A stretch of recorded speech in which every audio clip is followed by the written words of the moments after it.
Solapur news 24 मध्ये आपलं स्वागत आहे। आजच्या प्रमुख बातम्यांवर एक नजर टाकूया। बार्शी तालुक्यातील अलीपूर शिवारात वीज पडून एका तरुणासह 3 मेंढ्यांचा दुर्दैवी मृत्यू झाल्याची घटना घडली आहे।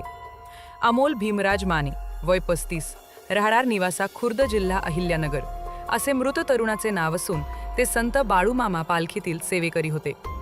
बुधवारी सायंकाळी 4:30 वाजण्याच्या सुमारास ही घटना घडली। मिळालेल्या माहितीनुसार संत बाळूमामा पालखी क्रमांक 1 चा मुक्काम सध्या गुडसेवाडी येथे आहे।